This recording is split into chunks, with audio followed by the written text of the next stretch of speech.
லிபாஸ் kitchen. நான் தான் உங்கள் ஜரீனா. இன்றைக்கி பேச்சுலர்ஸ்க்கான ஒன் பாட் ரெசிபி தான் நம்ம வந்து பார்க்க போகிறோம்.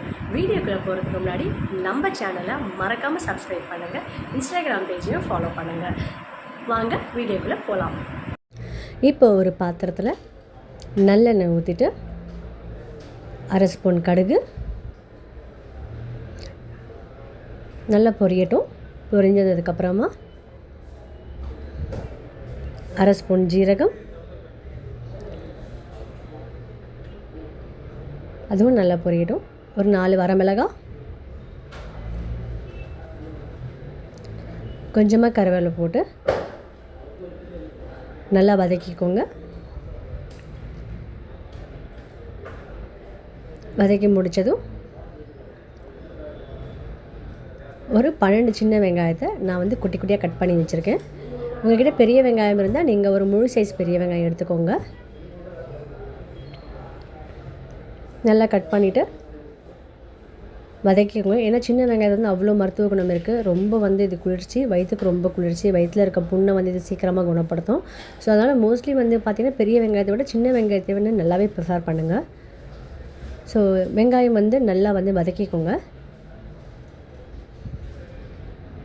முழுசாக போட்டிருந்தா கூட நீங்கள் முழுசாகவும் போட்டுக்கோங்க. நான் வந்து கட் பண்ணி போட்டுக்கிட்டேன். நான் வதக்கும் போது என்ன பண்ணுறேன்னா கொஞ்சமாக வந்து உப்பு நான் ஆட் பண்ணிக்கிறேன். நீங்கள் கடைசியில் கூட உப்பு வேணால் நீங்கள் ஆட் பண்ணிக்கோங்க. நான் வந்து எப்போவுமே வந்து வதக்கும் போதே நான் உப்பு நான் வந்து சேர்த்துப்பேன். ஸோ அதனால் நான் உப்பு நான் சேர்த்துக்கிறேன். நல்லா வதக்கிக்கோங்க. உப்பு நல்லா கரையிற அளவுக்கு நல்லா கண்ணாடி பதத்துக்கு வரணும். நல்லா வதங்கிடணும். வதங்கினதுக்கப்புறமா வந்து பார்த்திங்கன்னா நான் வந்து ஒரு 2லேருந்து 3 வந்து பார்த்திங்கன்னா கத்திரிக்காய் எடுத்துருக்கேன். ஸோ சின்ன கத்திரிக்காய் இருந்தாலும் ஒரு 3 கத்திரிக்காய் எடுத்துக்கோங்க. கொஞ்சம் பெரிய கத்திரிக்காய் இருந்தால் நீங்கள் 2 கூட எடுத்துக்கோங்க. அந்த கத்திரிக்காய் வந்து பார்த்திங்கன்னா நீல வாக்கில் வெட்டுறதுனால வெட்டிக்கோங்க. அப்படி இல்லாட்டி வந்து பொடியாக கட் பண்ணால் கூட கட் பண்ணிக்கோங்க. அது வந்து உங்களுடைய விருப்பம் தான். கத்திரிக்காய் பிடிக்காதவங்களுக்குமே வந்து பார்த்திங்கன்னா இந்த ரெசிபி வந்து பண்ணி கொடுங்க. கண்டிப்பாக ரொம்ப விரும்பி சாப்பிடுவாங்க. சின்ன பசங்களுக்கு இது மாதிரி எதனா ஒரு காய் போட்டு நீங்கள் வந்து செஞ்சு கொடுத்தாலும் வந்து ரொம்ப ரொம்ப ஹெல்த்தி தான். கூட வந்து ஒரு உருளைக்கிழங்கு சேர்த்தா கூட நல்லாயிருக்கும். பட் ஆனால் கத்திரிக்காய் போடுறதுக்கு முன்னாடி வந்து நீங்கள் உருளைக்கிழங்கு ஃபஸ்ட்டு போட்டு வதக்கி எடுத்துக்கோங்க. அதுக்கப்புறமா வந்து கொஞ்சம் உருளைக்கிழங்கு வெந்ததுக்கப்புறமா நீங்கள் கத்திரிக்காய் கூட நீங்கள் ஆட் பண்ணிக்கலாம். சரிங்களா? நான் வந்து அது எதுவுமே பண்ணல. இருந்த 2 கத்திரிக்காய் வச்சு தான் இப்போ வந்து சமைச்சிருக்கேன் நான். ஸோ சீக்கிரம் வேலைக்கு போகணும், டைம் நினைக்கிறவங்க வந்து இது தாராளமாக மிஞ்சி போயிங்கன்னா வந்து ஒரு 5 to 8 minutes தான் அது டைம் எடுக்கும். ஸோ நீங்கள் தாராளமாக வந்து ட்ரை பண்ணுங்கள். கண்டிப்பாக வந்து கத்திரிக்காய் பிடிக்காதவங்க கண்டிப்பாக இதுக்கு ரொம்ப பிடிச்சி சாப்பிடுவாங்க. நல்லா வதக்கிக்கோங்க. ஒரு 2 to 3 செகண்ட் வந்து பார்த்திங்கன்னா கொஞ்சம் ஸ்லிம்மில் வச்சு நீங்கள் மூடி வச்சா கூட டக்குன்னு வெந்துடும். ரொம்ப நேரம் எடுத்துக்காது. ஸோ நம்மளுக்கு வந்து அந்த தோல் நேரம் மாறுற வரைக்குமே வந்து நம்ம கொஞ்சம் அப்படியே நம்ம விட்டுடலாம். அப்படி இல்லை கிளறிட்டே இருந்தால் கூட நீங்கள் கிளறிக்கோங்க. இப்போ பார்த்திங்கன்னா நல்லா வந்து கொஞ்சம் எண்ணெய் லைட்டாக கூட பிரிஞ்சு வந்துடுச்சு. நல்லா வந்து அது வந்து நல்லா கொஞ்சம் 4 பக்கம் நல்லா பெரட்டி விடுங்க. இப்போ பார்த்திங்களா தெரியும் உங்களுக்கு வந்து கண்டிப்பாக அது லைட்டாக அது கலர் வந்து ஃபுல்லாக சேஞ்ச் ஆகிடுச்சு நல்லாவே.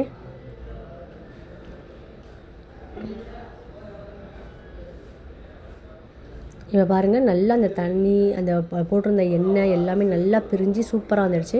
நல்லா கலர் சேஞ்ச் ஆகிடுச்சு. ஆல்மோஸ்ட் வெந்துடுச்சு. காய் வந்து நல்லா வெந்துடுச்சுன்னு தெரிகிற டைமில் வந்து பார்த்திங்கன்னா என்னென்ன மசாலா வந்து சேர்க்கலாமோ அந்த மசாலாலாம் நான் சொல்கிறேன். அந்த மசாலா நீங்கள் ஆட் பண்ணிக்கோங்க. 1/4 ஸ்பூன் வந்து மஞ்சள் தூள் போட்டுக்கோங்க. நான் வந்து காரம் கொஞ்சம் அதிகமாகவே சேர்த்துருக்கேன். ஸோ அதனால் நான் வந்து 1 ஸ்பூன் அளவுக்கு வந்து பார்த்திங்கன்னா நான் வந்து மிளகாய் தூள் எடுத்திருக்கேன். அப்புறம் அரை ஸ்பூன் வந்து பார்த்திங்கன்னா கரம் மசாலா, திருப்பி அரை ஸ்பூன் அளவுக்கு நான் மல்லித்தூள் எடுத்திருக்கேன்.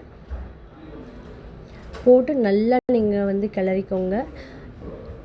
உங்கள் வீட்டில் வேர்க்கடலை இருந்தால் கூட நீங்கள் வந்து வேர்க்கடலை கூட வந்து பார்த்திங்கன்னா வந்து தாளிப்பில் சேர்த்திங்கன்னா இன்னும் ரொம்ப நல்லாயிருக்கும். நான் வேர்க்கடலை சேர்த்துக்கலாம். நான் உங்கள்கிட்ட வேர்க்கடலை இருந்தாலும் நீங்கள் இதை ஆட் ஆன் பண்ணிக்கோங்க. இதை நல்லா கிளறி விடுங்க. எல்லா காயும் நல்லா வந்து விட்டுரும். இந்த பச்சை வாசனை போகிற அளவுக்கு மட்டும் நல்லா பெரட்டி விட்டுக்கோங்க. உப்பு வந்து நீங்கள் இந்த மசாலாவே டேஸ்ட் பண்ணி பார்த்தீங்கன்னா உப்பு உங்களுக்கு எந்த அளவு இருக்குதுன்னு தெரியும். ஸோ அந்த அளவுக்கே வந்து உப்பு இருந்தால் போதும் உங்களுக்கு. இப்போ பார்த்திங்கன்னா நல்லா வந்து வெந்துடுச்சு காய். நல்லா மசாலா அந்த பச்சை ஸ்மெல்லாம் போயிடுச்சு. அவ்வளோதாங்க, நம்மளுடைய அந்த சாப்பாடு ரெடி ஆகிடுச்சு. இப்போ வந்து நான் ஆல்ரெடி சாப்பாடு வந்து நான் வந்து வடித்து வச்சுருக்கேன். அந்த சாப்பாடை வந்து போட்டு கிளறிட்டோன்னா முடிஞ்சு போச்சுங்க. இவ்வளோதாங்க. நம்மளுடைய கத்திரிக்காய் சாதம். கண்டிப்பாக ட்ரை பண்ணி பாருங்கள், டெஃபினட்டாக பிடிக்கும். பசங்களுக்கு கொடுக்கும்போது சூடாக கொடுக்கும்போது கொஞ்சமாக வந்து நெய்யை சேர்த்து கொடுத்து பாருங்கள். சைடு டிஷ்க்கு நீங்கள் எதுவும் தேடவே வேண்டாம், வெறும் அப்பளம் இல்லாட்டி வத்தல் இருந்தாலே போதும். ஸோ கண்டிப்பாக ட்ரை பண்ணுங்கள். இன்னொரு ஒன் பாட் ரெசிபியில் நாம் சந்திக்கலாம். அண்டில் தென் பாய்.